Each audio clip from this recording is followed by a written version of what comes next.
voulais, avant de commencer cette table ronde, d'abord vous remercier pour la présence, mais aussi vous dire que depuis plusieurs semaines maintenant, avec les professionnels, avec les présidents des associations, réfléchissant sur effectivement à la fois sur comment minimiser l'impact de la crise, mais aussi sur les sujets de relance entre professionnels du tourisme et dans les différentes associations. Mais aujourd'hui, le but de chaque temps, il nous donne une possibilité. Quand Ofer m'a proposé de faire ça, j'ai tout de suite dit oui parce que l'objectif, c'est de s'ouvrir et de libérer les énergies, d'aller chercher plus loin que les acteurs du tourisme des solutions. Donc, le cahier des charges que nous avons, bien avant d'ouvrir bien sûr d'ouvrir le débat, mais surtout, c'est de publier ensemble dès demain à la fois les défis, les challenges qu'attend notre secteur.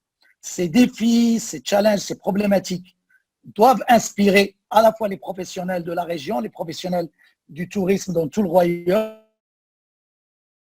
mais pourquoi pas, mais surtout doivent pouvoir aussi inspirer des startups, des entrepreneurs, des gens qui vont peut-être avoir l'idée de lancer peut-être un produit, une solution qui nous aidera dans notre travail à nous au niveau du secteur du tourisme. Donc l'idée, c'est de publier des pistes de solutions. Et les règles pour pouvoir le faire, parce qu'on a 90 minutes et 90 minutes, c'est très court.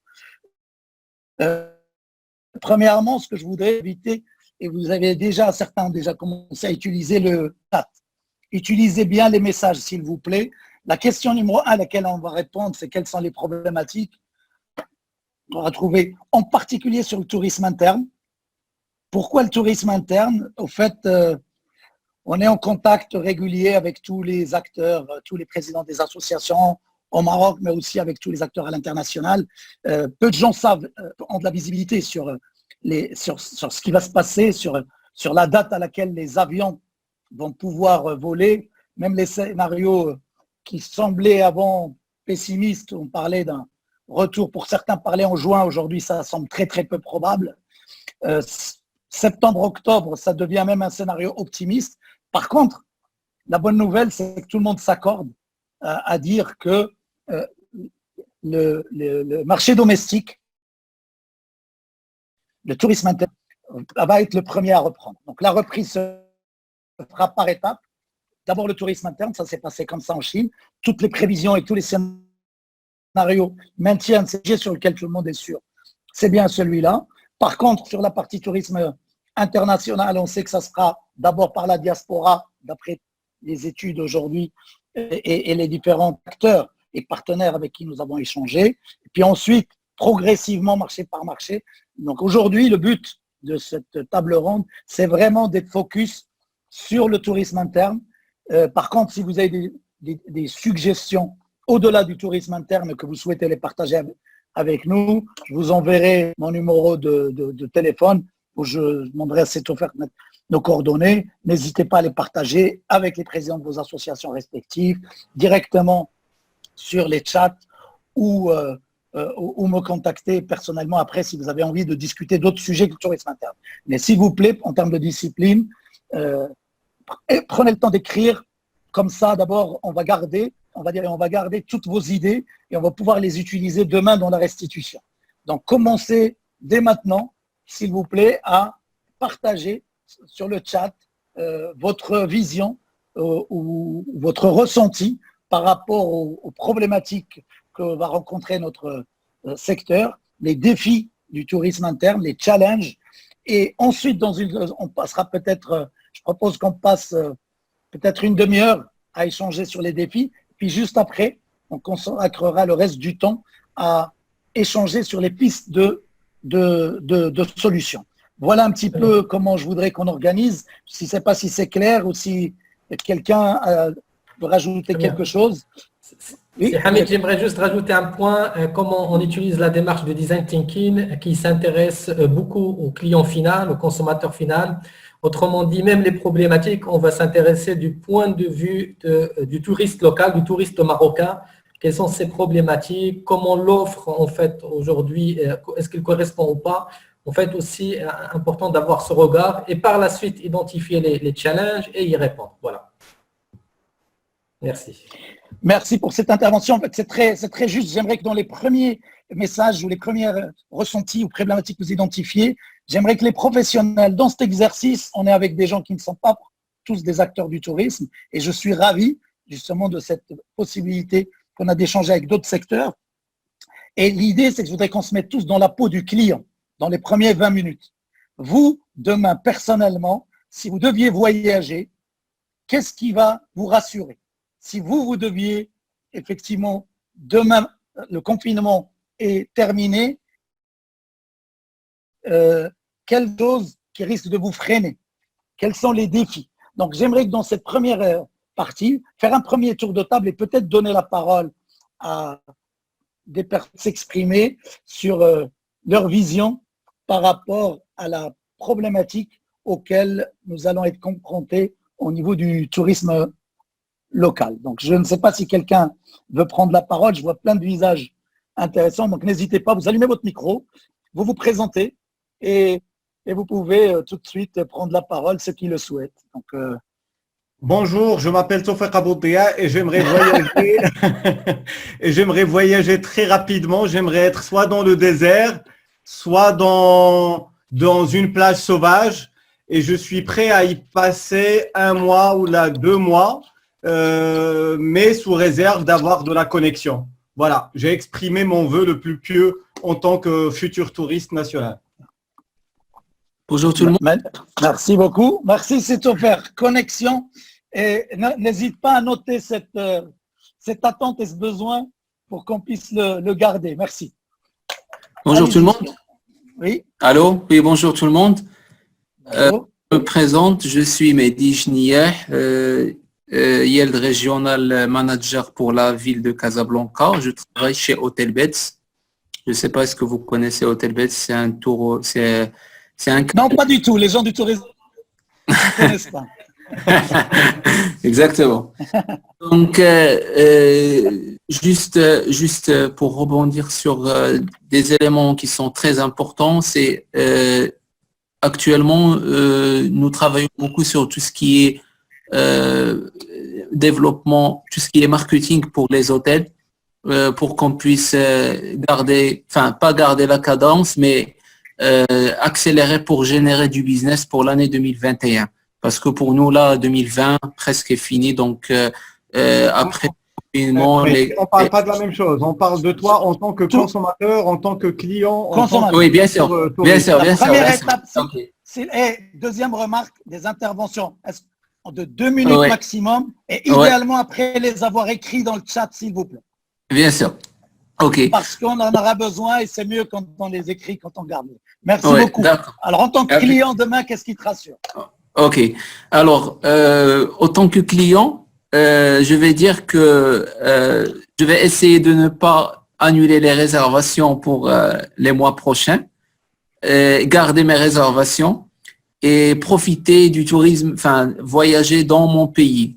C'est pas de voyager dans un autre pays, mais profiter de mon pays et visiter les villes dont j'avais pas la possibilité de visiter. Et voilà, rester dans mon pays et faire que des visites, voyager que sur mon pays, ne pas aller à l'étranger, pour encourager le tourisme national. Merci beaucoup. Voilà. Merci beaucoup, merci beaucoup. Alors, je remercie, je commence à voir effectivement le chat. Il y a plein de choses qui sont intéressantes. Et je vous encourage à continuer parce que c'est ce qui va nous servir pour la restitution. On essaiera de donner la parole à un maximum de personnes, mais toutes vos idées, n'hésitez pas s'il vous plaît à les partager sur le chat. Alors, d'autres sentiments, d'autres problématiques vous pensez auxquelles vous allez être confrontés comme client? C'est Hamid. Oui. Hicham Tahri. Tfaddal, c'est Hicham. Ça va, vous allez bien? Bonjour tout le monde, ça fait plaisir de voir vos visages, hein. Ça fait un petit moment qu'on ne s'est pas vu. Moi, en tant que client, la question qui me taraude aujourd'hui, en tout cas pour aller utiliser un hôtel, c'est l'aspect sanitaire. Alors, quelles sont les mesures qu'a pris l'hôtelier pour que je sois, moi, rassuré que, en allant dans son hôtel, en dormant dans une chambre, je ne vais pas contracter ce terrible virus. Donc, je pense que là, il y a quelque chose à faire. Et je pense que aussi en termes de communication aujourd'hui, à ce moment précis de la pandémie, je pense que ça serait intéressant de réfléchir sur le process. Mais au-delà de l'hôtelier, je pense que ça, dans toute la démarche, dans tout le circuit du tourisme, c'est-à-dire depuis l'accueil à l'aéroport jusqu'au transfert, en passant par tous les opérateurs du monde du tourisme. Donc, quelles sont les mesures que nous allons prendre pour que on puisse dire à nos clients, qu'ils soient locaux ou étrangers, que lorsqu'ils viennent chez nous, c'est du Covid-free. Voilà. Merci beaucoup. C'est un excellent point. Je voudrais juste confirmer dans les échanges qu'on a eus avec effectivement les différentes compagnies aériennes, tour opérateurs et partenaires. On nous sait exactement le type d'informations qu'on a eu avec les équipes de l'Office, en échange régulièrement, et eux aussi nous ont confirmé que c'est le sujet principal. Les compagnies réfléchissent, masque ou pas masque dans les avions, on laisse un siège, on laisse pas un siège. Et bien évidemment, ils considèrent que dans le choix des destinations, la manière avec laquelle on va rassurer ou on va sécuriser l'expérience du client sur le côté sanitaire est un point très, très, très important et qui va effectivement jouer un très grand rôle. Donc ça, c'est un point. Il y avait le sujet de la connexion, j'ai bien noté. Le sujet, effectivement, comment rassurer sur le côté sanitaire. Et puis un autre élément, c'est comment communiquer là-dessus. C'est le troisième point que j'ai noté. Connexion, mesures sanitaires pour rassurer et communication comme troisième point sur les différentes étapes du parcours client, mais aussi sur les différents métiers et comment les différents métiers du tourisme. D'autres interventions? Oui, si je peux me permettre. Allez-y, allez-y. Vous vous présentez? Donc, Timal Benrazela, donc je suis le fondateur de Iktishaf Travel, une agence réceptive basée à Rabat, étrangement.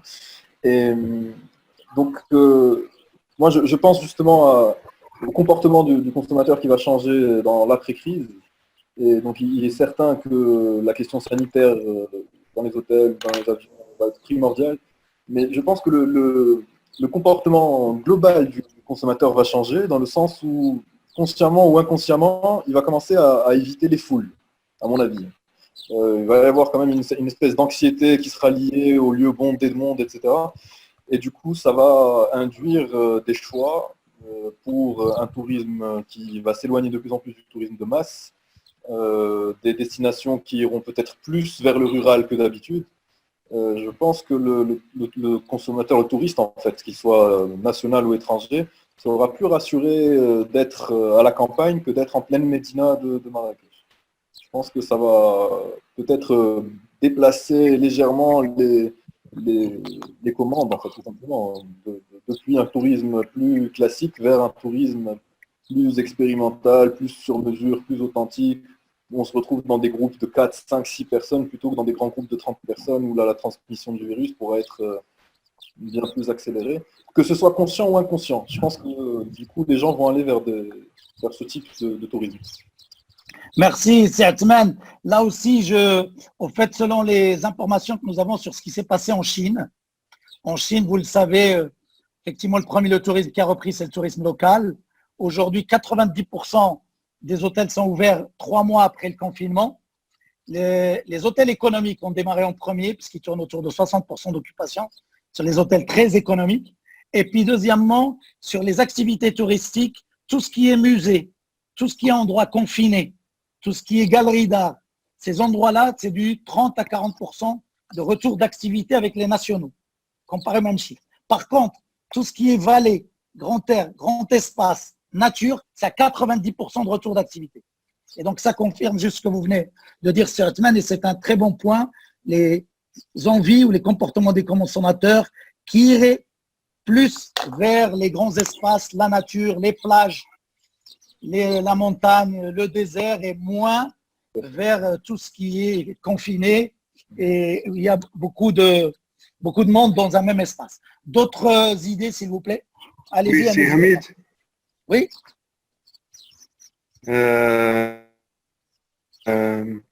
C'est Max à l'appareil. Oui, bonjour, Maxime. C'est un Oui. expert de l'expérience client, ça tombe bien. Merci d'être là. Juste pour vous dire que, le national va revenir en premier. 2, il devrait être sanitarisé. Troisièmement, je pense aussi, comme certains l'ont dit, que il va falloir garder, même si pour l'instant le secteur est bloqué, il va falloir garder comment dire, le contact avec le client actuellement. Il ne faut pas perdre le contact avec le client actuellement. Oui, merci. Oui, merci. C'est un bon point, Max. L'idée, c'est C'est quelque chose, oui, parce que bon, il va revenir, mais faut pas le perdre maintenant. En D'accord. tout cas. C'est des pistes de solutions. On vous écoute. Vas-y. Hamid, j'abuse. Oui, oui, J'abuse Jean-Claude, parce c'est que je connais moins de la Jean-Claude, connexion. Il y a un très beau tourisme que font les Finlandais, qui m'inspire aujourd'hui, moi, comme futur touriste, c'est de voyager quelque part, mais être en mission solidaire. C'est-à-dire que je découvre un village, mais je construis en même temps avec le polaire ou là, quelque chose comme ça. Ça m'intéresse dans l'actualité. Ah ben, écoute, ton père, C'est l'expérientiel, c'est l'expérientiel. Expérientiel. C'est de l'expérientiel. Oui, tout à fait. Et puis je pense que cette tendance, il y a beaucoup des tendances sur lesquelles on travaillait tous ensemble dans le passé, qui vont se confirmer, voire s'accélérer. Et cette notion, si j'ai bien compris, qui est l'envie de participer, de contribuer, de donner du sens. Hein, c'est pas envie effectivement, de contribuer, d'être solidaire. C'est bien celui-là le message, c'est toi. Exactement, exactement. L'envie de contribuer, de donner un double sens. En fait, j'ai pas envie de voyager, moi, le Marocain, parce que j'ai de petits souks à dépenser, alors qu'il y a des gens qui n'en ont pas ici, là où je suis. Et donc, j'aimerais faire de la récupération mentale, morale, spirituelle, dans le lieu que je visite, doublement, en consommant, mais je sais que je ne vais pas surconsommer, mais en fabriquant, là, en construisant, là, en peignant, là, je ne sais quoi, en distribuant. Bien sûr. Alors, merci, c'est offert. D'autres interventions, allez-y, hein, prenez la parole. Oui, ceux qui ont bonjour. Allez-y, on bonjour vous tout le monde. Bonjour, vous m'entendez bien? Alors, oui. moi, je serai en tant que bénéficiaire. Présentez-vous. D'accord, Selima Lourid, gérante du bureau d'études SRH. Je serai surtout intéressée par l'écotourisme.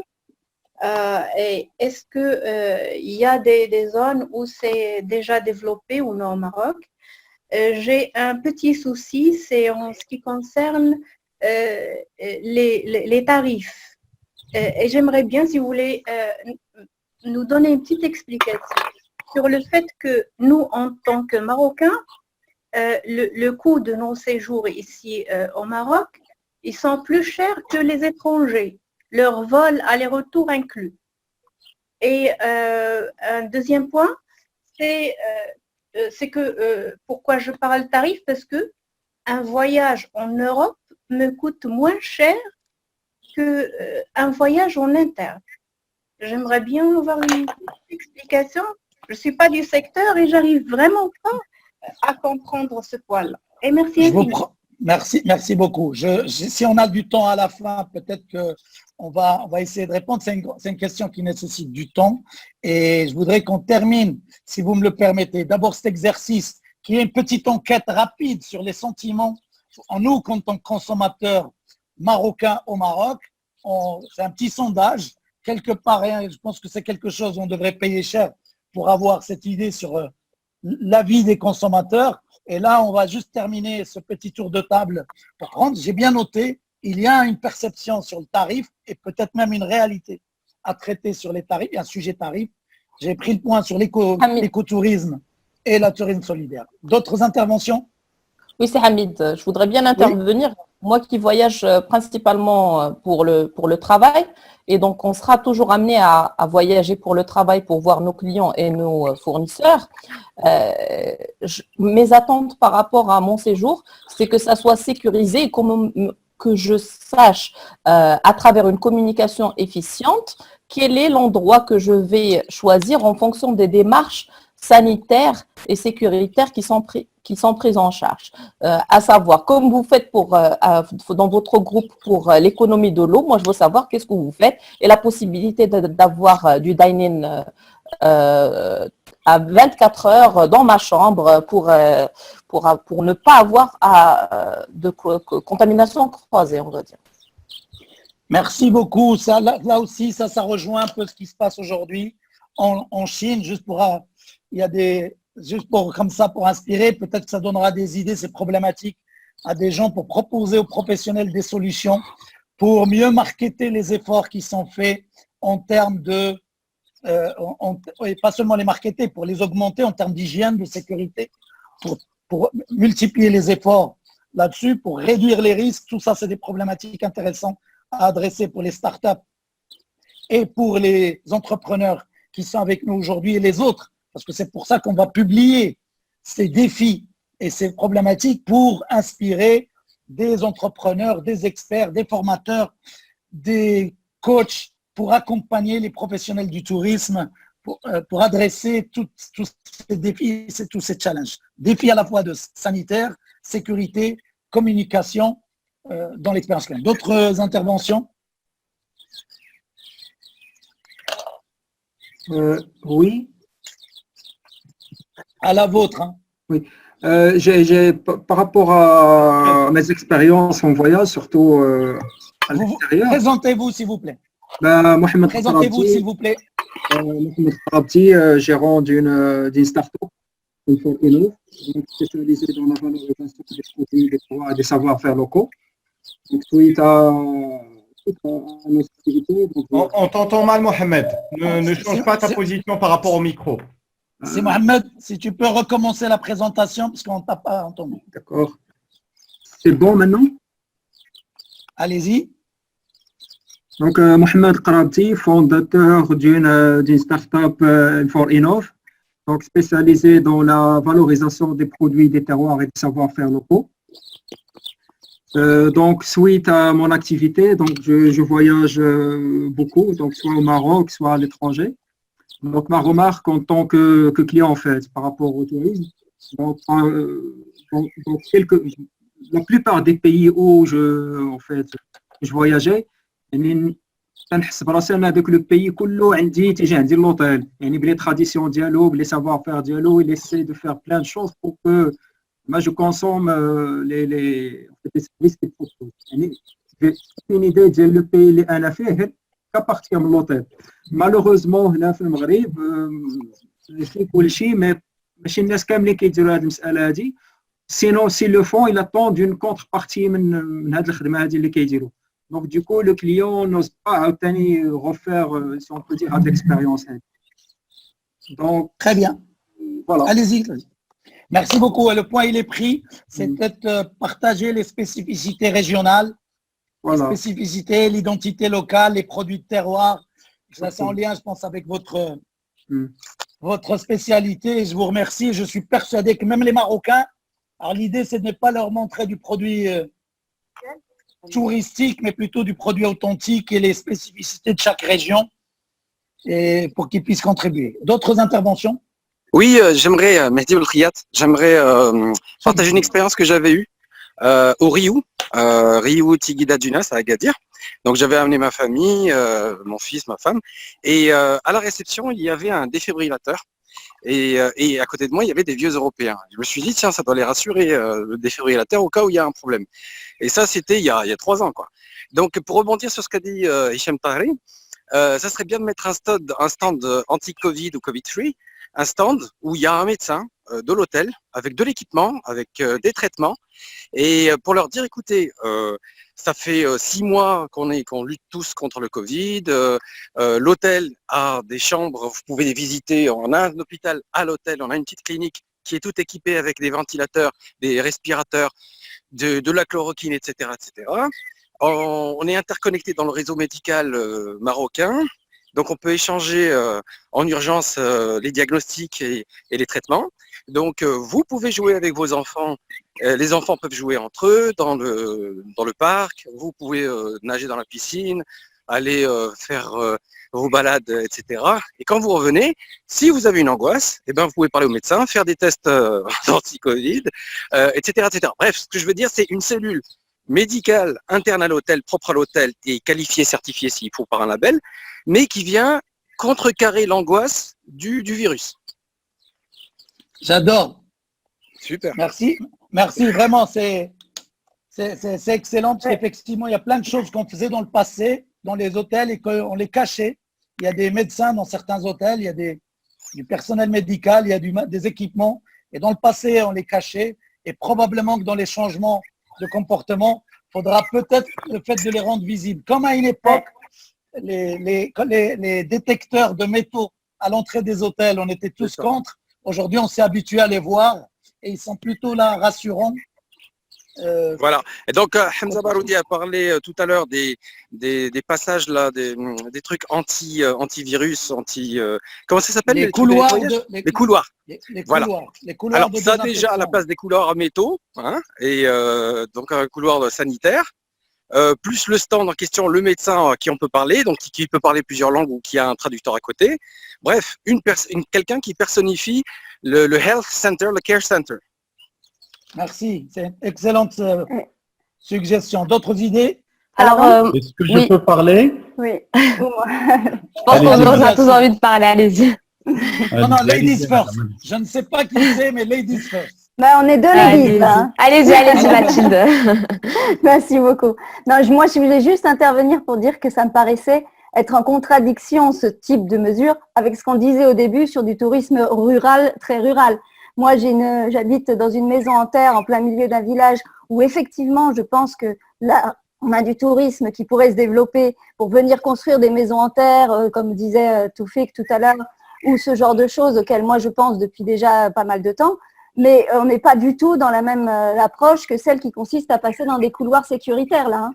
Moi, chez moi, il n'y a pas de couloir sécuritaire dans mon village là. Et on mange des légumes du potager. C'est bien. Écoutez, qu'est-ce que vous, en tant que cliente, qu'est-ce qui vous rassurerait? Moi, je dirais l'inverse. Qu'est-ce qui vous rassurerait en tant que client? Ou quels sont les défis auxquels vous pensez qu'en tant que voyageur, vous allez être confronté? Moi aujourd'hui, sincèrement, je suis tout à fait dans l'esprit de dire qu'effectivement, si on doit s'adresser à une clientèle nationale qu'on a négligée, il faut le reconnaître, il faut tous se remettre en question de ce côté-là. Je pense moi j'ai une double casquette, hein. Je suis dans un village avec une petite maison éventuellement à développer en tourisme rural, mais j'ai une boutique en plein cœur de Guélise aussi. Et donc effectivement, ma boutique, elle fonctionnait à 90% avec une clientèle touristique étrangère. Et donc aujourd'hui, je ne sais pas du tout comment là-dessus je vais rebondir. Et les derniers jours avant le confinement, c'était assez étonnant parce qu'effectivement, là, j'ai vu quelques nationaux être à Marrakech. C'était un week-end, hein, il y avait le samedi, dimanche, lundi, là, avant que les restaurants soient être fermés, puisque j'ai aussi une partie restaurant. Et là, j'ai rencontré des Casablancais, tout simplement, et je leur ai dit « Ah là là, vous êtes mon avenir, vous êtes mon futur ». Voilà, et c'était le 16 mars. Hein.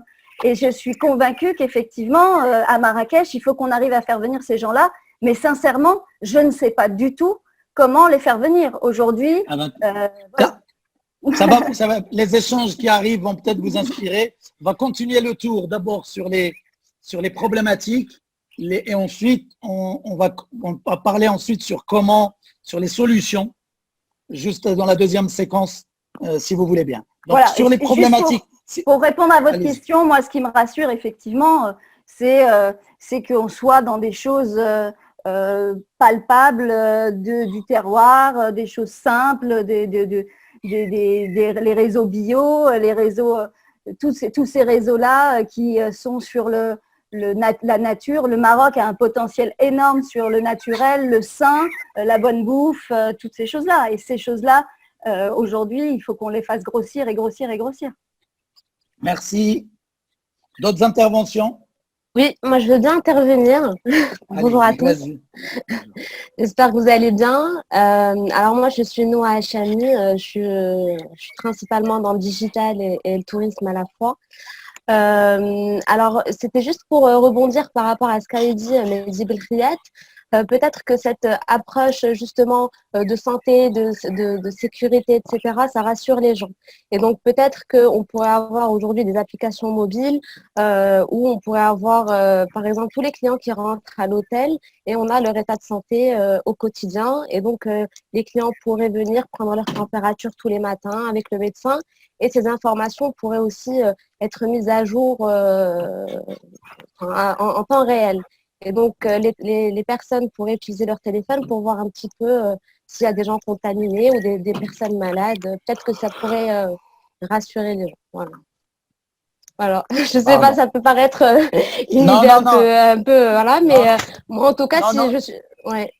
Noah, en Chine, aujourd'hui, dans nos hôtels, puisqu'il y a beaucoup de personnes avec nous qui font partie de groupes internationaux qui ont des hôtels en Chine, qui reçoivent les clients et qui sont en contact dans les restaurants. Aujourd'hui, pour rentrer dans un restaurant en Chine, ils ont des applications effectivement avec des QR codes de couleurs différentes. Dans le restaurant, on ne peut pas rentrer, il y a une prise de température. Il y a des prises de température. Enfin, les hôteliers à Marrakech ont commencé la prise de température des collaborateurs avant, des collaborateurs, parce qu'il y a le travail à faire sur les collaborateurs et sur les clients. Et il y a plein de choses pour lesquelles on n'était pas prêt il y a quelques temps. Certains clients, ça va les rassurer, d'autres, ça va leur faire peur. Il n'y a pas de... Parce que même actuellement, Google et Apple sont en train de travailler sur un traçage numérique, mais via Bluetooth. Et chaque personne pourrait télécharger ce genre d'application. Voilà. Et en tout cas, personnellement, ça me rassurerait. Voilà. Très bien. D'autres clients. Steven Tahar, j'avais demandé la parole tout à l'heure. Allez-y. Fikret Mohamed, je suis dans l'agroalimentaire. Alors, je ne suis pas dans le domaine du tourisme, mais je suis un consommateur et un observateur aussi de ce qui se passe dans notre cher pays. Alors, je souhaite partager avec vous 3 idées. La première idée, pourquoi ne pas créer un nouveau concept d'hôtel, un peu hôtel-hôpital en quelque sorte, ou centre sanitaire, pour donner plus d'assurance et de sécurité. Aller un peu plus loin que de dire nous avons un médecin, nous avons un ensemble une infirmerie, etc. Mais dire nous, on est en tant qu'hôtel, on est hôtel et on est un petit peu hôpital. Comme ça, quand le touriste arrive, il est quelque part sécurisé. Même s'il a un problème, il est pris en charge. Deuxième idée, c'est peut-être visiter les campings. Parce que les campings, vous avez une sorte d'isolation automatique et ciblée. La clientèle qui vient en voiture, qui va directement vers des campings, quitte à ce qu'il y ait un partenariat un peu plus fort et étroit entre les hôtels et les campings. La troisième idée, c'est de cibler la source de la clientèle dans les pays qui ont fait qui ont vécu la période post-corona, où il y a une sorte de vaccination collective.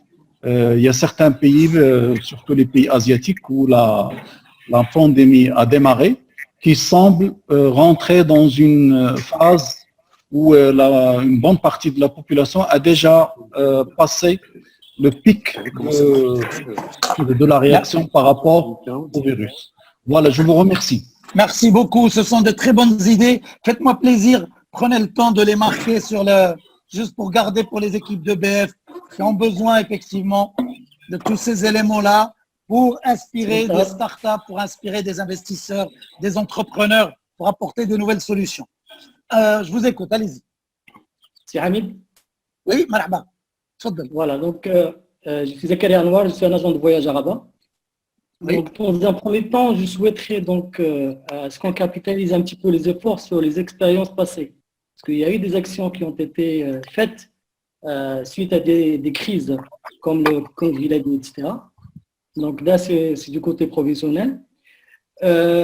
Si je dois mettre du côté client, moi je dirais d'abord qu'en plus du côté sanitaire, il faudrait d'abord qu'on adapte un peu l'offre touristique et hôtelière que nous avons au Maroc à la clientèle marocaine. Parce que moi, si je suis un client et que je vais dans des hôtels, je vais chercher des hôtels un petit peu, moi j'ai une famille, j'ai 2 enfants, etc. Donc, je vais chercher des hôtels qui sont adaptés donc, à ma famille, mes enfants, pour trouver des activités, que ce soit à l'intérieur de l'hôtel ou à l'extérieur de l'hôtel. Aujourd'hui, malheureusement, donc les destinations pour le marché marocain, pour la clientèle marocaine, ils sont un petit peu limités. Et d'ailleurs, donc c'est ce genre de problème qu'on trouvait un petit peu donc lorsqu'on voulait orienter les clients vers des destinations au Maroc.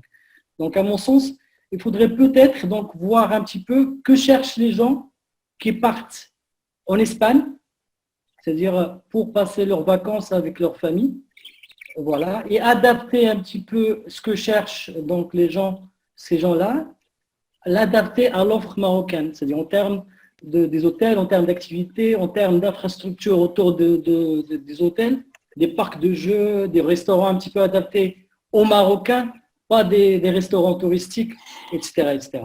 Et en troisième point, j'aimerais bien aussi insister sur la distribution.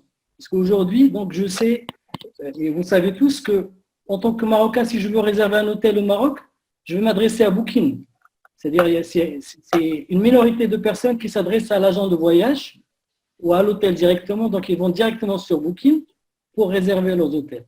Donc là, c'est un autre volet. À mon avis, il faut trouver une plateforme de distribution locale pour les Marocains, d'accord, je ne sais pas moi, où les agences de voyage participent, ou les hôteliers.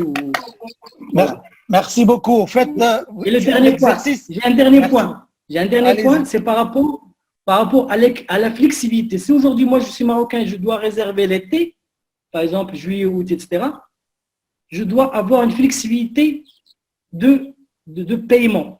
Je dirais, c'est-à-dire annulation, remboursement, assurance, etc. Donc, ces trois points aussi, il faudrait les prendre en considération. Voilà, merci. Merci beaucoup. Je sens que l'exercice, il n'est pas naturel. On sert des clients tous les jours et puis finalement, l'empathie et se mettre dans la peau des différents clients de chaque segment, c'est pas un exercice facile. Et effectivement, il faut qu'on continue à le faire tous ensemble pour se mettre effectivement il y a la famille marocaine, il y a effectivement les couples, il y a le voyageur d'affaires. Ce sont des segments différents et des clients différents. Et avec cet offert, on a commencé les discussions pour dire qu'on va élargir ce travail avec un questionnaire qu'il a déjà commencé à travailler. Je ne sais pas si c'est offert situé là. Alors, je suis là, mais l'instigateur, la vérité, c'est Christophe. Je ne sais pas s'il est là, sinon je prends directement un petit résumé, un petit détour. Je suis là, Tao, et je pourrais dire quelques mots. Allez, vas-y. Vas-y, c'est Christophe. Moi, j'ai bien aimé le travail que vous avez commencé. C'est magnifique. Merci beaucoup. Oui, on a fait ce travail pour en fait faire ce que nous sommes en train de faire avec ce tour de table pour savoir vraiment ce que le client souhaite après Covid, parce qu'on a chacun, et ça on l'a constaté maintenant, nos attentes personnelles. Mais ce qui est important pour le secteur, c'est d'avoir des informations beaucoup plus amples et beaucoup plus larges. Je sais aussi qu'il y aura des clients qui ne voudront absolument pas que leur hôtel ressemble à un hôpital. Je sais aussi que certaines des mesures qui ont été proposées seront valables uniquement pour un très petit pourcentage des structures hôtelières telles qu'elles existent aujourd'hui. Si on va dans le rural, beaucoup de choses ne seront pas réalisables et je pense qu'on doit faire très attention à ne pas créer une fausse sécurité. Si on dit aux clients, si vous venez chez nous, vous n'avez pas de risque de contamination, là, on doit être à 100% sûr que c'est la réalité. Parce que si on met le client dans un mode de confiance, que lui-même il va plus autant se laver les mains, il va peut-être se relâcher un peu, là, on rentre aussi dans quelque chose de très, très dangereux. De toute façon, je pense que toutes solutions que nous allons proposer pour ce secteur tellement diversifié seront toujours valables pour un certain pourcentage de structures. On va trouver très peu de solutions qui seront valables pour tous et surtout applicables pour tous. Et je pense qu'on doit, si on veut créer des challenges à la fin de cette table, c'est peut-être aussi à se concentrer sur les différentes structures hôtelières qui existent au Maroc. Qu'est-ce qu'on fait pour les petits? Qu'est-ce qu'on fait pour les grands? Qu'est-ce qu'on fait pour ceux qui sont dans les villes? Qu'est-ce qu'on fait pour ceux qui sont dans le rural? Parce que tous ceux auront un challenge différent. Voilà. Alors, si tu permets, Christophe, ça ne flatte pas une partie de l'effort ou de l'exercice. C'est que toi, tu as appelé quelqu'un que tu connais, notamment EBF, pour essayer d'imaginer une plateforme en ligne pour une vente. Et EBF, elle t'a dit niet, on ne va pas commencer par ça, on va plutôt constituer une perspective multiple avec un architecte, avec un expert comptable, avec un académicien qui sait faire de l'expertise en termes d'enquête, avec quelqu'un qui sait faire du digital éventuellement pour la vente, etc. Et on s'est dit que tout ça, c'est vraiment des balbutiements si on ne commence pas par une enquête qui demande au client qu'est-ce qu'il veut, comment est-ce qu'il veut, mais que cette enquête, non seulement elle apportera de la connaissance sur son comportement, mais ça sera aussi l'occasion pour ce groupuscule d'hôtels que toi tu accompagnes d'avoir de la visibilité. Et si ce groupuscule, immédiatement, il a de la visibilité, en fait, il a un autre type de relation et d'engagement avec sa banque, avec ses salariés, et donc avec la date d'une éventuelle reprise. Voilà l'effort qui a été fait et nous avons contacté plusieurs parties prenantes, mais on a voulu rester extrêmement lean, extrêmement agile. On n'a pas voulu empoisonner les to-do des uns ou des autres. Donc aujourd'hui, puisque c'est exposé, ce tour de table, c'est Hamid, il est le tien, il est le vôtre, il est celui de cette table-là. Merci beaucoup. C'est en tout cas, je vous remercie, cette première séquence, même si je suis sûr que vous avez encore des choses à dire, continuez à les proposer au niveau des chats, s'il vous plaît, si vous avez d'autres idées qui vous passent par la tête. C'est un travail que moi, on va inviter tous les présidents des associations, parce qu'effectivement, les problématiques ne sont pas les mêmes pour les gens qui sont effectivement dans une grosse structure, marque internationale, il y aura des normes spécifiques. Des gens qui ont des petites structures, en fonction de l'histoire et le storytelling qu'on raconte pour rassurer, il y aura plein de façons différentes pour rassurer. Et donc, toutes ces façons différentes qui vont être développées, chacun va raconter une histoire et c'est ceux qui seront les plus authentiques, les plus justes, ceux qui ne feront pas de fausses promesses, qui vont aller très très loin. Moi, ce que je vous fais, c'est que je vous invite tous à partager tout ce qu'on va développer ensemble, parce qu'on est dans une situation dans laquelle, à la fin, c'est la destination qui compte. Aujourd'hui, dans les échanges qu'on a avec les partenaires étrangers, ils nous disent que probablement, d'abord sur le Maroc, c'est un point clé. On l'a vu dans toutes les tables rondes, hein, les problèmes pour rassurer, c'est valable pour celui qui va chez le commerçant dans le quartier, celui qui va acheter le pain, c'est valable pour le collaborateur qui vient travailler, lui aussi, il a besoin d'être rassuré. Donc, il y aura un travail à faire sur le parcours des collaborateurs, sur le parcours des clients. Il y a à faire au-delà de nos hôtels. Les villes vont devoir rassurer si elles veulent attirer du monde. Il y aura un travail à faire au niveau effectivement des élus, au niveau des autorités. Et M. Louali, en provoquant ce type d'exercice, il attend aussi qu'on lui fasse des recommandations. Donc, n'hésitez pas à regarder plus loin que le bus, ce que doit faire l'agent de voyage dans son bus pour rassurer l'expérience dans une voiture de location, lors d'une excursion, dans quel que soit l'espace dans lequel on va se retrouver, il va y avoir des sentiments, des défis à relever, des sensations qu'il faut gérer. Hamid, oui, c'est Hamza. Oui, je vous écoute. Oui, c'est Hamza. Alors, j'ai suivi toutes les discussions, c'est extrêmement intéressant. C'est pas mon domaine, le tourisme, mais en suivant tout ça et en suivant aussi l'actualité. Hier, M. Lemanji dit, donc, il a dit que quelque chose d'intéressant, c'est que le plus important, c'est de garder le ranking de la destination. Et les touristes, ou je dirais les gens, les étrangers qui aiment le Maroc et qui veulent venir au Maroc, mais qui ne peuvent pas parce qu'il y a des restrictions au niveau aériennes, au niveau des frontières et tout cela. Donc, il faut continuer à les servir. Et là, c'est une stratégie nationale en donnant du Maroc gratuitement à travers tout ce qui est virtuel. Donc, moi, je pense que là, il y a beaucoup de développement à faire. Là, c'est des gros challenges à lancer au niveau national sur tout ce qui est créatif pour envoyer du Maroc en virtuel, que ce soit en vidéo, que ce soit en visite virtuelle de musée, que ce soit en visite, pour garder les gens et allécher à la destination au Maroc. Quand ça va se débloquer, la première chose qu'ils vont faire, c'est de sauter dans un avion et venir et pour voir en vrai et pour redécouvrir leur Maroc. Le deuxième point, par contre, dans l'immédiat, bien sûr qu'il y a une industrie qui doit vivre. Beaucoup de choses se sont dites sur le tourisme national. C'est excellent. Tout le monde va faire un effort. Moi, le premier, en rentrant au Maroc, je consommerai marocain, je consommerai de l'hôtel marocain, je consommerai de la restauration marocaine pour justement soutenir le secteur. Mais il faut dire que vu que le touriste étranger, il ne va pas venir dès demain, il y a toujours le MRE. On vient d'entendre les derniers jours que l'Espagne va peut-être ne pas permettre le passage des MRE en voiture cet été. Cet été, est-ce que c'est une saison à prendre en compte ou pas?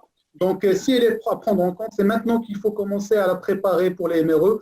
Et c'est une préparation au niveau aussi national qu'il faut gérer avec les ministères, voire compenser la perte qu'ils pourraient avoir financièrement en venant avec leur voiture, en les ramenant en avion, mais dans des avions affrétés par l'État marocain qui pourraient les ramener à faible coût avec leur famille et avec une offre hôtelière et des services dédiés à cette communauté qui voudra venir voir ses proches, qui voudra venir voir son pays pendant cet été-là et surtout ramener avec elle des devises qui vont beaucoup manquer au pays.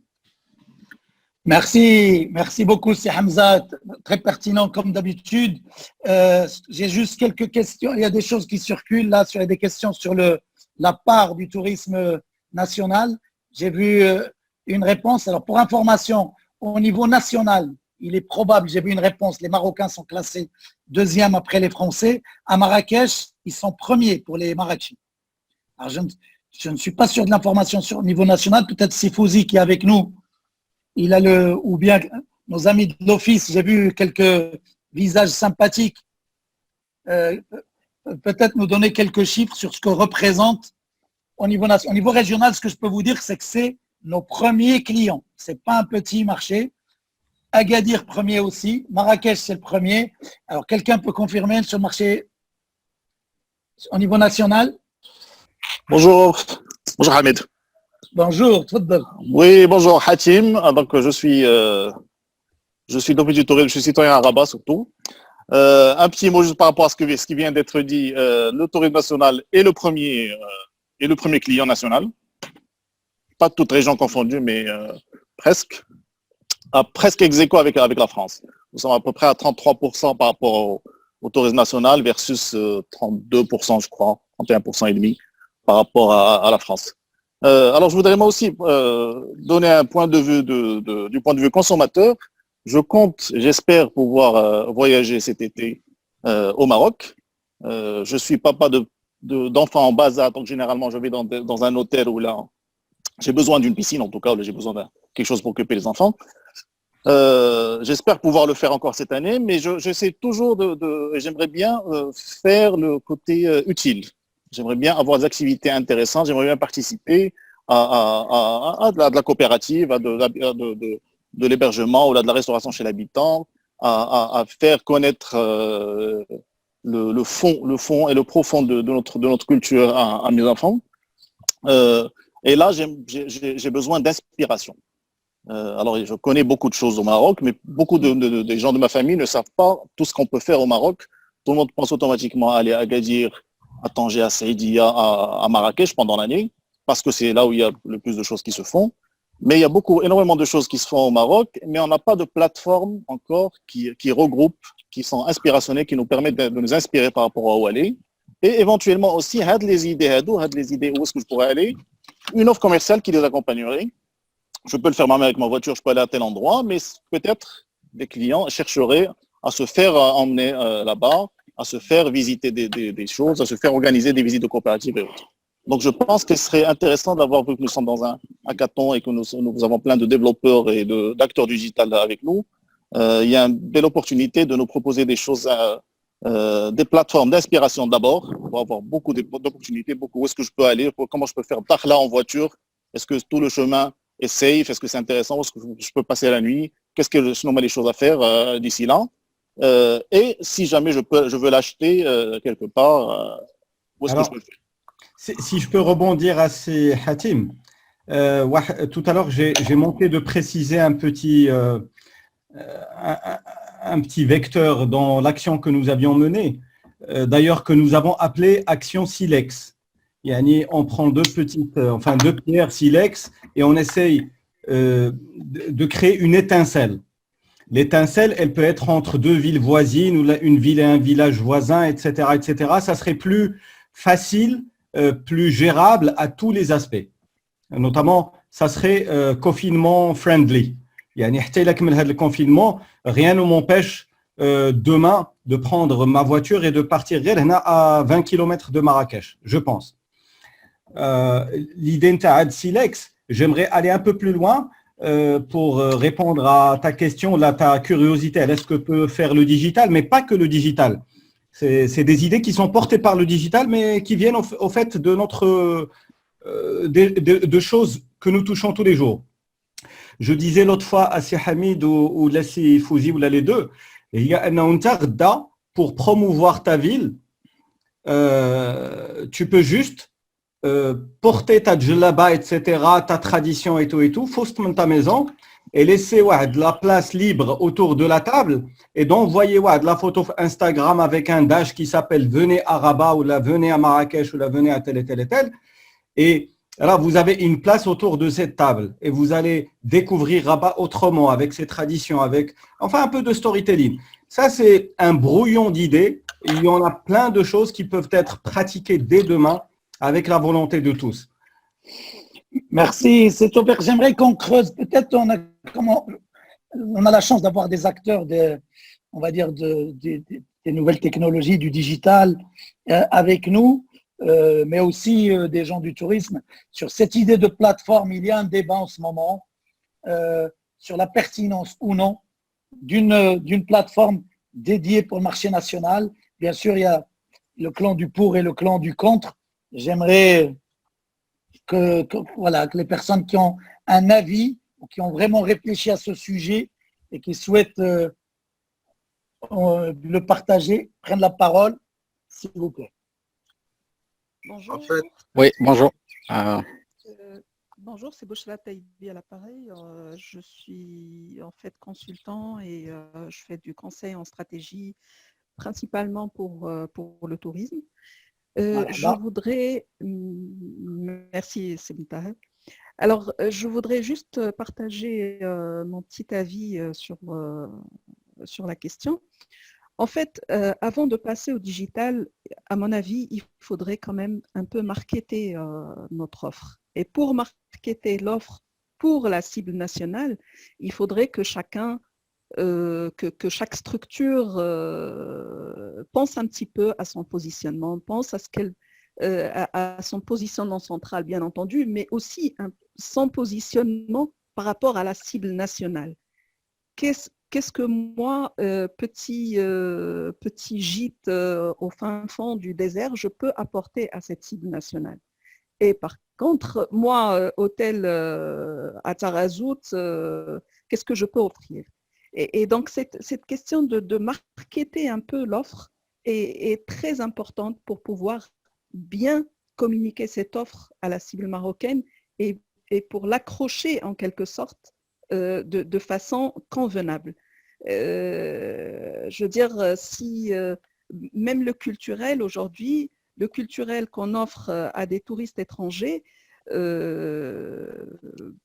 plutôt dans le tourisme de masse, ne conviendrait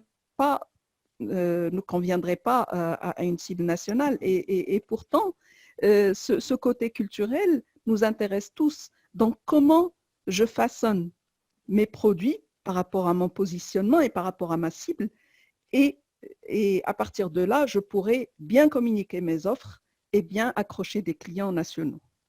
Merci. Merci beaucoup. Je voulais juste vous dire, j'adore vos émissions et vos interviews. Merci beaucoup, vous êtes gentil. Et on devrait vous avoir bientôt, mais... C'est pas grave, bon, avec ce n'est que partie remise. En tout cas, merci beaucoup. Et c'est bien d'avoir aussi des gens des médias, des médias et des experts comme vous. C'est un sujet très important. Effectivement, l'histoire qu'on raconte jusqu'à aujourd'hui, il y a plein de gens qui ont un positionnement qui colle et qui correspond, parce que c'est la preuve, il y a 33% des Marocains qui vont et ça veut dire que pour une grande partie d'entre eux, ils trouvent les réponses par rapport à leurs besoins, mais par contre, il y en a d'autres, peut-être qu'ils se sentent, pas peut-être, certainement, qui ne se retrouvent pas forcément dans l'offre et dans la manière dont le produit a été conçu aujourd'hui. Et là, il y a une vraie opportunité pour revérifier que notre histoire, notre contenu, notre positionnement est authentique et il est bien adapté à cette nouvelle cible. Alors, je ne sais pas si d'autres personnes. Oui, s'il vous plaît. Allez-y. Oui, bonjour tout le monde. Bonjour, Monsieur Bentar. Alors, voilà, Mustafa Amalik. En fait, moi, je pense que là, on passe à la partie solution, j'imagine. Et moi, je pense que du moment où on n'est pas encore sorti de la crise, à mon avis, on parle justement de solidarité. Il faudra qu'on soit tous solidaires. Et moi, je pense que la première des choses qu'on devra faire, c'est de toutes les façons, il n'y a pas le choix. C'est le marché domestique qui sera le premier, et qui est d'ailleurs le premier, et qui restera le premier. Alors, je pense que là, je parle de nos amis, les voyagistes, je pense qu'ils ont un grand rôle à jouer là-dessus.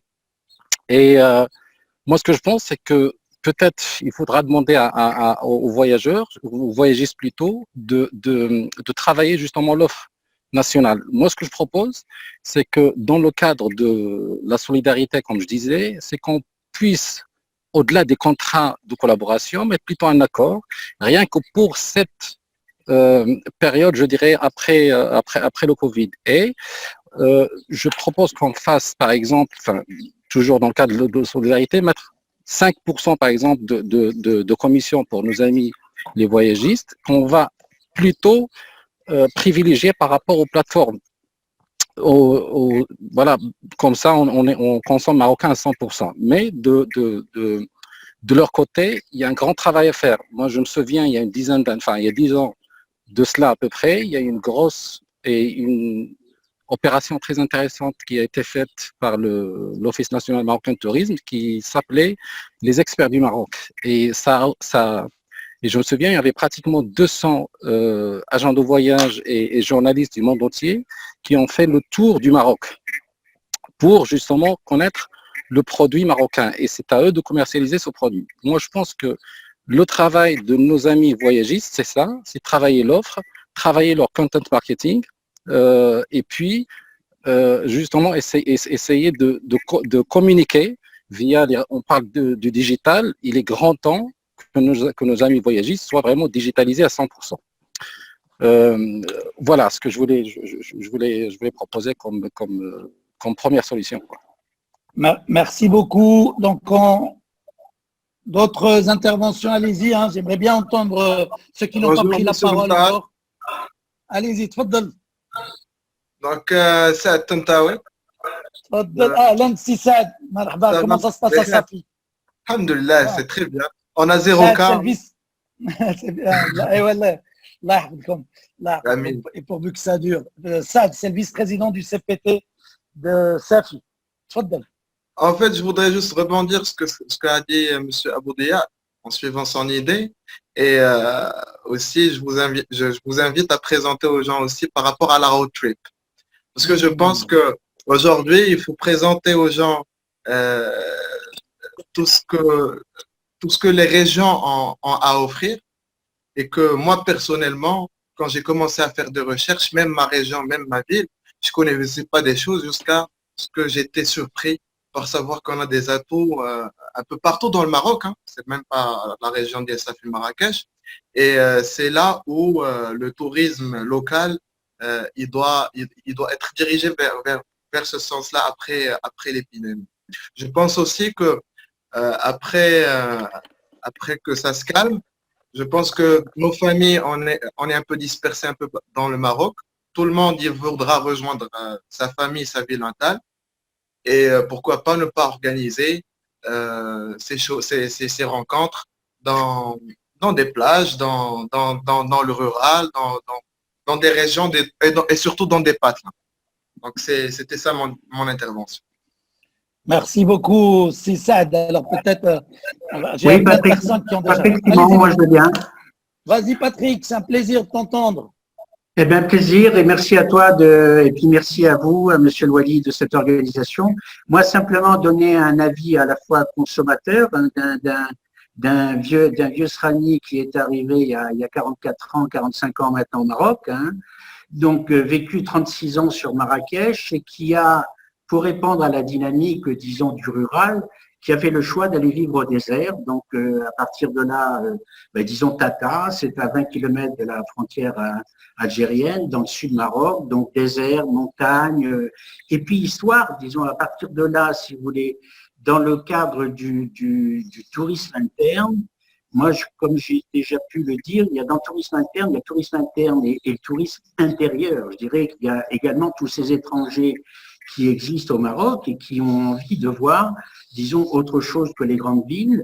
Et le Maroc, malheureusement, connaît très mal son histoire, au même titre que les Marocains connaissent mal leur territoire, alors qu'ils sont tous issus pratiquement du territoire. Le monde rural, c'est quand même 85% du Maroc. À partir de là, disons, il y a un tourisme nature, il y a un tourisme culture qui fait que je me suis installé, qu'à partir de là, je suis rentré dans un réseau avant que la Fondation Métis prenne, disons, les clés vertes.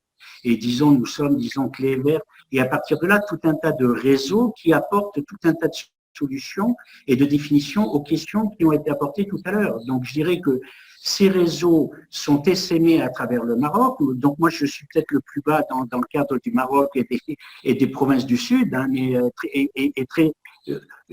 très heureux, en tout cas, de l'avoir fait et de le faire.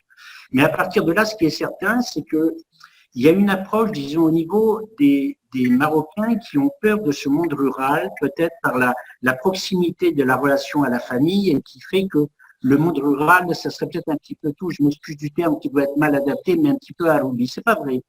On y trouve, disons, le confort pour la famille marocaine, on y trouve, disons, les éléments de culture et d'invention et de réalité, de cette fierté d'être marocain, disons, de connaître dans des régions, disons, suffisamment éloignées cette histoire du Maroc moderne qui remonte en milliers d'années, en dizaines de siècles, etc., et qui font qu'il y a tout un patrimoine, il y a tout un élément, disons, patrimoine matériel, immatériel.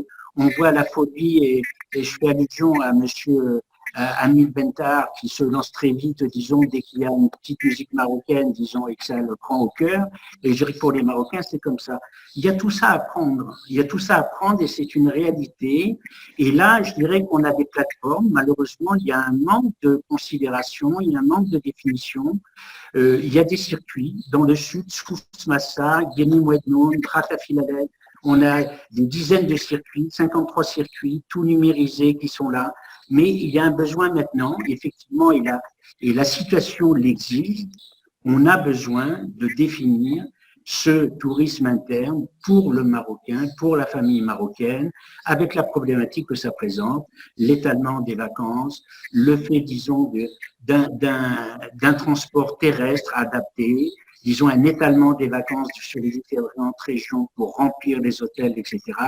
Et définir également, je crois que c'est pour l'identité et l'authenticité que je défends depuis très longtemps, la volonté de concevoir qu'actuellement, et le coronavirus aura au moins apporté ça, c'est le fait de cet aménagement du territoire dans les éléments sécuritaires. Nous avons tout. À Tata, pour une ville, 20 000 habitants, on a un hôpital, mais il y a besoin maintenant de faire savoir qu'il y a des possibilités de structurer ça, de donner un certain nombre d'avantages à des médecins pour rester dans ces régions-là et pour donner les éléments. En tout cas, juste pour pas être trop long, définir que nous avons une clientèle croissante sans aucun problème, aussi bien au niveau marocain, moins que pour les étrangers, c'est vrai, mais de plus en plus pour les Marocains, un petit peu dans le tourisme d'affaires, puisque les provinces du Sud, avec la marocanisation avancée, disons, sont en train de se mettre là avec ingénieurs, avocats, etc., tout ce que ça peut entraîner. Mais disons, tout ça est mûr et il y a des outils pour pouvoir répondre à toutes les interrogations. Merci beaucoup. Merci. Merci Patrick. S'il vous plaît, continuez. Je vois que ça s'essouffle pour écrire les recommandations là et on en a besoin. Je suis sûr que vous avez encore des choses à dire et que globalement, voilà, on n'aura peut-être pas la possibilité d'entendre tout le monde, mais par contre, on va tous vous lire. On va structurer toutes les idées que vous allez mettre sur le chat. N'hésitez pas, il nous reste 15 minutes. Il nous reste 15 minutes, profitez-en pour marquer et partager un maximum d'idées. Je voudrais entendre les gens des nouvelles technologies, du digital, sur la pertinence d'une plateforme. Hamid, il n'y a personne de ça ici.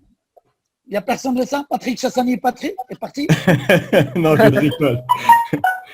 Il n'y a personne? Je rigole. Tu rigoles? Ah, mais il n'y a que ça. Je suis... Pardon. Allô? Patrick, tu es là? Est-ce que Patrick Bonjour. Chassani est là? Bonjour, allez-y. Je peux intervenir? Oui. Oui, allez-y.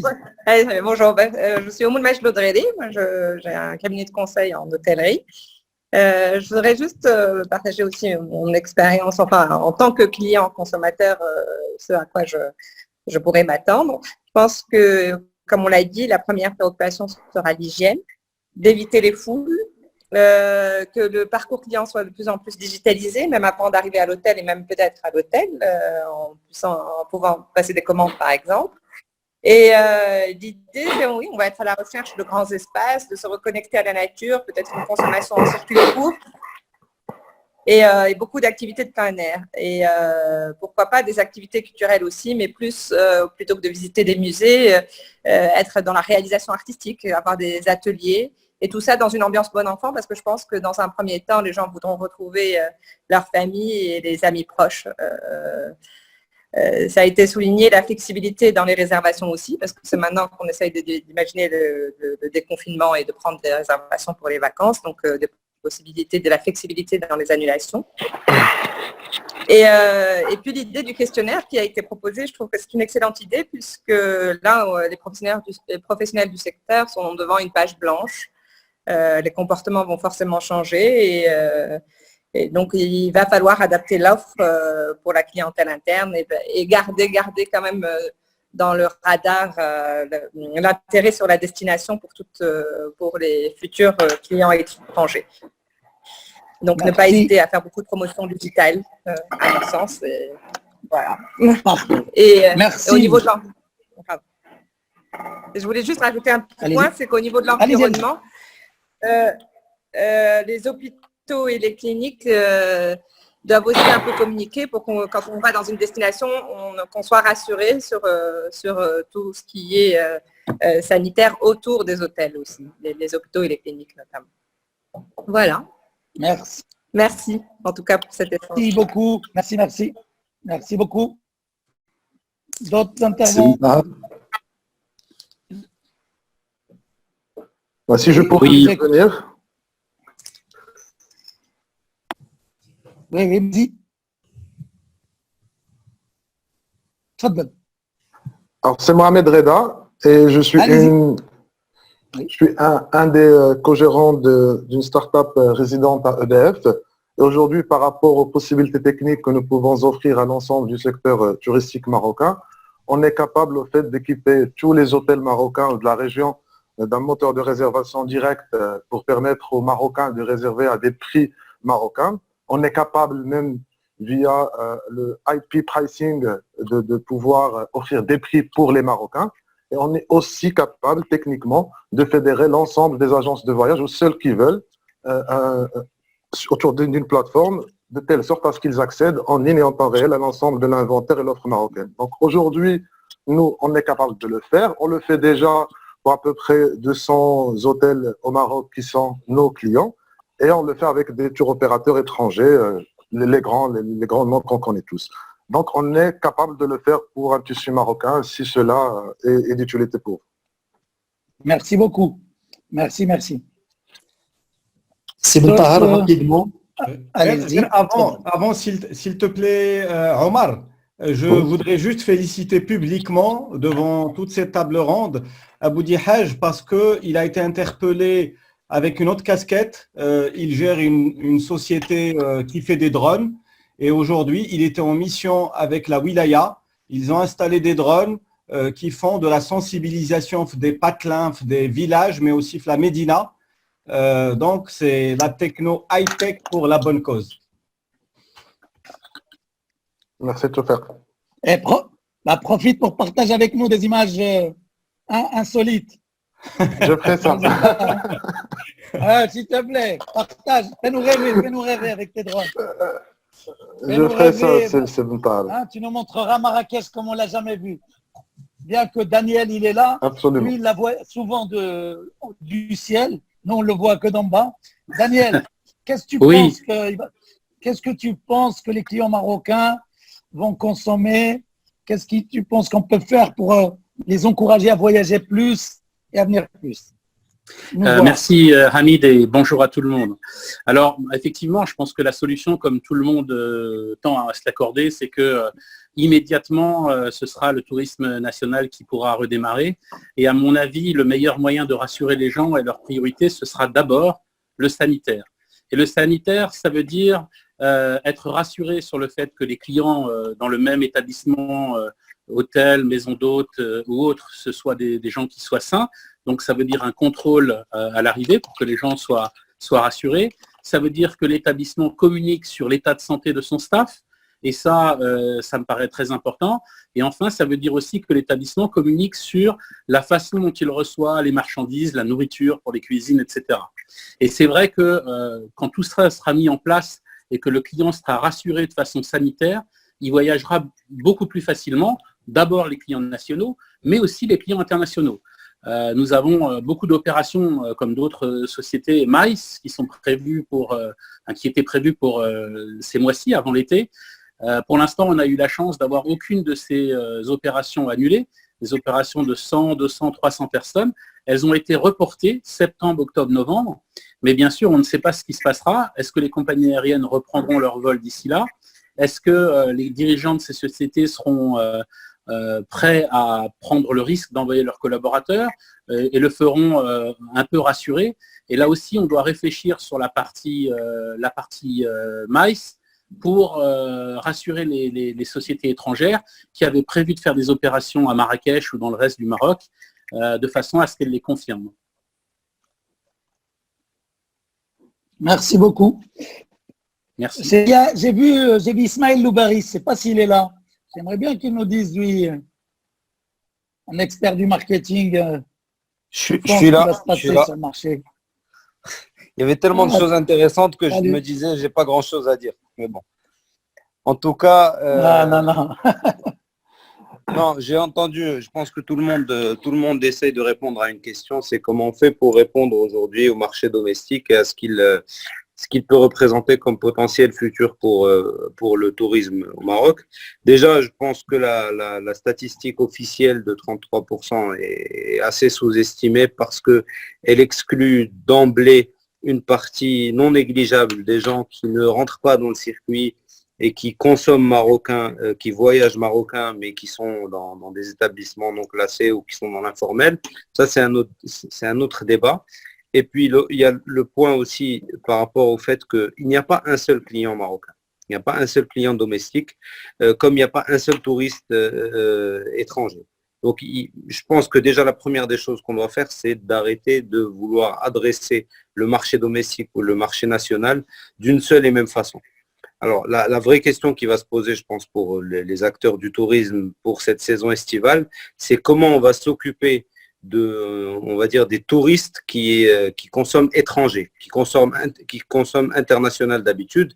Comment cela, on va leur donner envie de rester au Maroc, s'ils ont le choix, c'est encore mieux s'ils le font par volonté. S'ils n'ont pas le choix, ils sont contraints de rester au Maroc, mais comment leur donner envie de voyager dans leur pays, de découvrir le pays. Et donc, je pense qu'il y a aujourd'hui tout ce qu'il faut au Maroc pour répondre à ces besoins-là, mais là où on a un déficit, à mon sens, qui est important, c'est la présence de tous les acteurs et leur représentativité. On n'est pas aujourd'hui, je pense, dans un schéma où on peut avoir le luxe de se dire « moi, je veux choisir tel canal ou tel canal ». Ça viendra. C'est une démarche qui viendra par la suite, selon moi, avec les enseignements qu'on va tirer de cette crise. On va pouvoir se réadapter et pouvoir créer et innover avec des solutions pour le marché domestique maroco-marocain et pour éviter que ça passe, une réservation passe par Amsterdam ou New York ou je ne sais quelle ville pour revenir au Maroc. Mais aujourd'hui, on est plus dans l'idée de maximiser ce qu'on va pouvoir faire pendant la haute saison, d'avoir que tous les acteurs du tourisme puissent bénéficier de la demande qui va être créée. Mais il y a aussi un point, et je pense qu'il faut qu'on garde en tête, c'est que cette crise, elle va laisser aussi des traces forcément sur le portefeuille des ménages. Et donc, économiquement, qu'on le veuille ou non, il va falloir trouver pas seulement le tarif, c'est un levier facile, c'est généralement un automatisme, on pense toujours tarif. Mais il va peut-être falloir être plus innovant dans la façon avec laquelle on va pouvoir présenter nos offres à la clientèle marocaine domestique qui aura subi des mois de crise, de vaches maigres, de chômage pour certains, de pression sur les économies pour d'autres, et que ces gens-là, il va falloir peut-être leur proposer des solutions de consommer différemment et j'en sais rien, peut-être des facilités de paiement, des choses différentes, mais quoi qu'il en soit, la dimension économique, on ne peut pas l'exclure de ce raisonnement-là. Voilà pour ce que je voulais dire. Merci beaucoup. Merci beaucoup, Ismaël. C'était très, très bien, c'était très clair. J'aime beaucoup l'idée, effectivement, qu'il y a différents clients, enfin, toutes les idées étaient très bonnes, je ne vais pas reprendre ce que tu as dit. D'autres interventions, peut-être on va prendre une ou deux interventions. C'est Hamid. Oui, tfadal. Alors, bonsoir tout le monde. Je vais rapidement partager avec vous quelques statistiques. Ça me semble vraiment très intéressant. Alors, juste présente-toi, le spécialiste de la data. Donc, juste rapidement, des prévisions sur l'évolution de Covid au Maroc. Alors, d'abord, a commencé il y a 3 semaines avec les spéculations de l'OCP que je partage avec vous. Alors, ils sont vraiment optimistes. Ils prévoient dernier cas le 4 mai. Aussi, les gens de l'université Jdida aussi ils prévoient vers début mai. Finalement, les études réalisées à l'université Bni Mellal, alors eux, un petit peu plus réalistes, ils prévoient la fin en juin. Alors le problème avec les 3 systèmes de prédiction, c'est qu'ils se sont basés sur des modèles mathématiques qui sont un petit peu loin de la réalité. Je ne dis pas que c'est faux à 100%, mais ils ont ignoré pas mal de choses. Alors ça, c'était l'enchaînement des actes ou de la stratégie adoptée par l'État marocain que je salue, c'était super. Vraiment, à chaque fois, ils prenaient des préventions à l'avance qui ont vraiment permis de réduire le nombre de cas qui a été prévu. C'est juste pour vous dire. Alors, notre cas, ça ressemble plus au Cambodia ou les bons aussi. On a pris beaucoup de précautions, donc on ne doit pas s'attendre à la même chose que l'Espagne, la France. On va s'attendre au pic et ça va descendre, mais c'est plutôt, peut-être que ça va se stabiliser un petit peu pour descendre. Alors, je peux vous dire, on prévoit la fin de l'épidémie, fin mai, début juin. Inch'Allah. Donc, sur 15 études qu'on a menées selon différents systèmes, ça, c'est presque le max, ça sera le 10 juin, Inch'Allah. Présente-toi. Quoi? Présente-toi, les gens, ils ne te connaissent pas tous. Alors, Omar Benchar, je suis professeur à l'université Qadi Iyad, je fais des sciences de données. Je voulais juste partager avec vous ces statistiques pour vous dire qu'Inch'Allah, on va se débarrasser de Covid un mois d'avance par rapport aux Européens. Donc, je vous ai vu en train de parler des clients marocains et tout ça. Oui, on a un mois, presque 40 jours pour vraiment travailler avec la Marocain avant, Inch'Allah, l'arrivée des touristes étrangers. Alors, à part ça, j'ai entendu de belles idées. Je vous souhaite bonne continuation et bon courage tout le monde. Merci pour ces bonnes nouvelles. Mais merci beaucoup. J'espère enfin mai, ça va se terminer au Maroc. Merci beaucoup. Ça se terminera d'une manière ou d'une autre. Il n'y a que des optimistes. Tous ces gens qui sont là, c'est des optimistes. Sinon, ils ne seraient pas là. S'ils sont là, c'est qu'ils réfléchissent déjà. Alors que je sais combien c'est difficile. Ils réfléchissent déjà aux différents scénarios de sortie. Ça va être lent, ça va prendre du temps. Ça va être dur, mais Inch'Allah, tous ensemble, et si on continue en tout cas avec beaucoup d'humilité et beaucoup de discipline, je suis persuadé qu'on va passer. On va passer cette année. Alors, je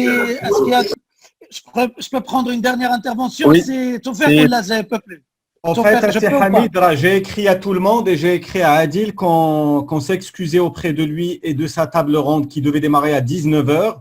Nous, on devait arrêter à 19h moins 5, qu'on allait une petite prolongation jusqu'à 19h10. Et Adil, étant le garçon courtois qu'il est toujours, il a accepté avec plaisir. Merci beaucoup et j'invite ceux qui veulent assister à la table Oui, c'est Adil, tu peux peut-être... C'est Adil? C'est Bentar. Oui, je vous écoute. Alors, bonsoir à tous, bonsoir à toutes et à tous. Souleymane Jeddi, je suis opérateur dans le domaine touristique. J'ai écouté avec beaucoup d'intérêt l'ensemble des interventions et on en a justement parlé hier très rapidement lors d'une table ronde, un petit brainstorming par rapport à ça. Donc évidemment, le digital, on en a besoin aujourd'hui. Moi, je pense que c'est très important aujourd'hui donc de miser sur le digital, sur la réalité augmentée, la réalité virtuelle aujourd'hui, donc pour encore faire redécouvrir le Maroc, pas uniquement aux touristes, pas uniquement aux étrangers, mais également aux Marocains, les inviter, parce que même aujourd'hui, j'imagine, si on vend un package à la découverte du monde rural, il y aura très peu de gens qui vont s'intéresser justement par rapport à ça, alors que j'imagine que demain, dès qu'après le confinement, bon, si on parle de Marrakech, moi je pense que tout le monde voudra venir justement à Marrakech. Je connais pas mal d'amis justement de Casa qui veulent venir faire la fête à Marrakech parce que tout le monde il a envie en fait de respirer, donc une petite bouffée d'oxygène et tout, et que les gens donc on se retrouve justement avec une méconnaissance du Maroc malheureusement, alors qu'on peut très bien donc vendre le Maroc aux Marocains, mais il faut d'abord miser sur le digital. Donc moi je pense que les agences de voyage ont un énorme rôle à jouer là-dedans, donc il faut préparer dès aujourd'hui justement des capsules vidéo. Il faut justement prendre là dès aujourd'hui le temps de travailler ça donc en amont et au travail avant-gardiste pour vendre le Maroc profond, donc vendre justement les destinations de surf comme Dakhla par exemple. Moi je suis épaté à chaque fois que je pars à Dakhla et que je vois les planches de surf des Américains là-bas, alors que très peu de Marocains y vont. Mais tout ça, on communique très peu dessus. Donc moi je pense qu'aujourd'hui, il y a du travail à faire sur le digital à travers les agences de voyage. Il ne faudrait pas également oublier une chose, c'est que cette année-là, il y a eu quelque chose qui a été inédit pour les Marocains, qui consomment énormément un type de voyage qui est justement le pèlerinage vers la Mecque. Donc tout le monde a été interdit d'aller à la Mecque et je pense là encore une fois, et voilà une autre opportunité pour les agences de voyage à saisir. Pourquoi ne pas créer une espèce de package spirituel dans le Maroc, tout en restant dans le Maroc, à travers éventuellement à Marrakech. Donc nous avons Sba'at Rijal, nous avons des mausolées Moulay Zarhoun, à travers et tout. Les agences de voyage, malheureusement, ne communiquent pas dessus sur ça. Et moi, je pense que les Marocains aujourd'hui, au lieu d'aller à la Mecque, s'ils ont le choix justement de faire un voyage spirituel, et surtout après la pandémie a dit, tout le monde a envie de se réconcilier avec Dieu, et tout le monde fait ses prières à la maison et tout ça.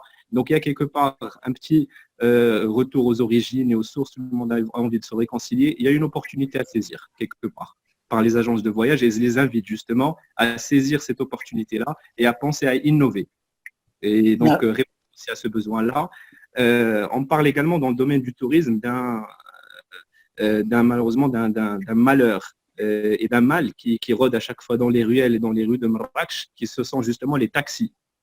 Et surtout, ce qui se passe au niveau de la place Jemaa el-Fna. Aujourd'hui, nous avons une opportunité énorme. C'est qu'il n'y a plus personne sur la place Jemaa el-Fna qui dérange les touristes. Enfin, il n'y a pas de touristes, mais il y a aussi il y a pas de gens qui les dérangent. Donc, je parle justement des charmeurs de serpents et de tout ce qui se passe là-bas, qui est beau, parce que c'est notre patrimoine, mais qu'on a besoin justement de restructurer. Alors aujourd'hui, faire sortir ces gens de la précarité, c'est le moment idéal. Donc demain, tous ceux qui veulent revenir à la place Jemaa el-Fna pour faire justement du folklore, pour faire justement de la vente de jus d'orange, pour faire justement de naqasha, donc tout ça, les charmeurs de serpents et j'en passe, tout cela, ils doivent justement s'inscrire justement dans un cadre qui va être formel, et inviter éventuellement tous ceux qui veulent admirer ce spectacle-là à payer peut-être une caisse qui va être là-bas. C'est un ticket d'entrée qui donne office d'un badge pour justement admirer avec le spectacle et éviter de donner les gens de l'argent comme ça à tous ces gens-là qui sont là-bas et Tradfedéum et tout ça. Et c'est une opportunité énorme pour sauver notre tourisme. À chaque fois, les touristes justement disent et critiquent la place Jemaa el-Fna à cause de tout ce qu'ils sont en train de subir là-bas. Les taxis également, c'est le moment justement d'intervenir auprès des taxis pour créer un label ou créer quelque chose pour nettoyer notre tourisme. Nous avons une chance inouïe à saisir. Si nous y pensons, si nous y réfléchissons et si nous créons des packages, encore une fois, avec les agences de voyage pour les Marocains, on va sauver notre économie et notre tourisme. Bravo Souleymane. Merci. Hamid, tout à l'heure, tu demandais, depuis tout à l'heure, Patrick, il attend pour prendre la parole. Oui, je voulais qu'il nous donne son avis sur justement le digital, la plateforme, pas plateforme, comment on peut faire? Est-ce que lui, il a cette expérience-là? Est-ce que c'est pertinent d'avoir une plateforme tourisme? Est-ce qu'elle doit être multi-activité? Quelle est sa vision sur ce sujet-là? Alors d'autant plus que, enfin, ce qui est un peu drôle et intéressant, en attendant qu'il prenne la parole, Patrick, quand tu veux. Je ne sais pas si vous m'entendez là. Vous m'entendez? Oui, c'est Oui, on t'entend. Ah oui. On t'entend très bien. Ouais, bien, bonjour à tous. Non, mais c'est très intéressant. C'est la première fois que je participe comme ça à une vidéoconférence à plusieurs. Je trouve ça vraiment très puissant. L'intelligence collective, c'est vraiment c'est très enrichissant. Non, bah moi, ce à quoi je pense en fait, c'est un petit peu ce que vient de dire. Je ne sais pas si c'est Souleymane ou Slimane, juste l'intervenant avant moi. C'est justement profiter de cette période peut-être pour en profiter pour mettre à jour déjà toutes les données en fait. C'est avoir parce que là on discute, mais ce qui est dommage, c'est qu'on n'a pas beaucoup de données, beaucoup de statistiques sur le marché du tourisme, je trouve. Parce qu'il y a beaucoup d'économies informelles. Et donc, ça serait peut-être l'occasion de recenser un petit peu tous les acteurs du tourisme. Et puis après, de voir comment mener une action collective. Là, j'ai entendu des choses très intéressantes, quoi. Produire du contenu sur chaque établissement, redéfinir des parcours. Puisque, oui, je pense que le plus important, ça va être de vendre le Maroc aux Marocains. J'ai beaucoup aimé cette expression. Et je pense que c'est ça qui va être stratégique. Maintenant, je ne connais pas aussi le nombre de Marocains qui voyagent à l'étranger pendant l'été, par exemple. Si on avait ces données, après, si on veut définir des campagnes de communication ou autre, c'est important Le problème, c'est qu'on n'a pas accès à suffisamment de données pour mettre en place des stratégies, en fait, et évaluer des budgets ou des... donc, je ne sais pas si vous savez combien il y a de Marocains qui voyagent à l'étranger, mais ces gens-là, normalement, c'est sûr qu'ils vont être plus à même de redécouvrir le territoire. Et, donc, à mon avis, c'est les premiers clients, plus tous les autres Marocains. Non, et sinon, oui, peut-être en profiter pour monter une plateforme un peu collaborative. Ça veut dire ne plus être dépendant d'un Booking, d'un Expedia, etc., qui vont souffrir énormément, même des Airbnb. Et à mon avis, en profiter pour faire une grande consultation nationale avec tous les acteurs. Je répète encore, économie formelle et informelle, pour voir comment faire une plateforme de réservation qui permettrait de collecter des données et de faire un système qui enrichit en fait tout le monde. Enfin, tout le monde a intérêt à créer une plateforme nationale marocaine. Si je peux me permettre, oui. Sur chaque secteur, on parle toujours d'informel. Je pense que là, on a une occasion inouïe parce qu'il y a déjà des statistiques qui sont en train de se faire pour identifier toutes les personnes qui ne sont pas, qui ne font pas partie du CNSS, du RAMID. Il y a les Mqaddam qui vont faire le tour de tout le monde. Il y a assez de statistiques. Il faut que les statistiques soient actualisées. Il faut qu'elles soient transparentes. Il faut qu'elles soient communiquées. Les statistiques de décembre de 2019, on les reçoit en avril 2020, ça ne sert absolument à rien. Si on veut être agile, on a besoin de data pour qu'on puisse être agile. On a besoin d'adapter au jour le jour et non pas attendre des statistiques de l'année dernière pour pouvoir préparer une campagne de l'année d'après. Donc l'informel c'est important, les statistiques c'est important, quitte même à faire des statistiques régionales et travailler sur la partie de la région pour pouvoir collaborer. Et moi je pense que pour redémarrer rapidement, parce que le tourisme, il y a beaucoup de secteurs qui sont dedans, il y a déjà la restauration.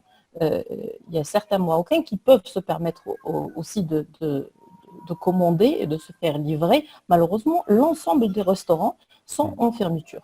Donc je comprends qu'il y a des restaurants informels, mais il y en a qui sont formels avec des autorités. Merci Houda, excuse-moi d'être le boucher de cette belle table ronde. C'est Hamid, je te redonne la parole juste pour couper avec ton couteau le beau gâteau d'il y a les idées, les kharjoliuma. Tu vas me permettre, il y a juste une personne que je vais entendre avant et je veux bien écourter ma conclusion. J'aimerais entendre Sismaïl Hassim. Je vais entendre Sismaïl. Je ne sais pas s'il est là. Il est là. Oui, je suis là. Ah, ok. Voilà, j'ai envie de l'entendre. Tu peux même prendre un bout de la conclusion ou ton sentiment. Voilà. Fais ce que tu veux. En fait, pour moi, le secteur tourisme, c'est nouveau. J'ai beaucoup appris depuis tout à l'heure, mais sincèrement, je vois qu'on est en train de retrouver un petit peu la même tendance de différents tables rondes. Il y a des tendances de fond. Donc la première, c'est de rassurer. Donc premier point. rassurer les clients, consommateurs ou touristes. La deuxième, tout le monde s'accorde qu'il y a un boulevard, une opportunité extraordinaire pour accélérer la digitalisation, accélérer aussi l'accompagnement, pas seulement à la formalisation, mais à la standardisation, donc vers le haut, du niveau des prestations et des activités. Et le fait de travailler tous ensemble, donc travailler en écosystème, voilà en fait les tendances que j'ai retenues durant cette table ronde. Mais en tout cas, moi ce qui m'intéresse, c'est surtout les TPE du tourisme. Donc c'est avec eux que je travaille beaucoup. Donc les très petites entreprises, les indépendants, les auto-entrepreneurs qui gravitent autour des métiers de tourisme. Je crois, à mon avis, que ce sera une occasion d'accélérer le projet sur lequel vous travaillez et de fédérer tout ce monde sur une nouvelle vision du tourisme. Je crois qu'on était sur la bonne voie. Merci, Ismaël. Je voudrais juste, si possible, donc pour conclure, mais c'est juste vous dire d'abord merci. Je vais t'aider à le faire parce que j'ai les autres invités qui commencent à partir, mais l'autre Smitho. Je vais t'inviter à le faire. Au fait, j'invite tout le beau panel qui est là, les 75, voire les 78 qui étaient là ou qui sont encore là, à rejoindre Si Hamid Ben Tahar demain matin, qui c'est le moment où il va faire la restitution de ces tables rondes. Il a une lourde peine ce soir. On va essayer de l'aider tout à l'heure, nous, l'équipe de BF, techniquement si on peut. Mais globalement, demain, il va s'exposer et exposer les challenges, les recommandations, les problématiques qui ont été recensées devant les autres. C'est à quelle heure? C'est à 19h, c'est à 9h30. Demain, 9h30, rendez-vous pour une restitution de l'ensemble des ateliers, c'est ça?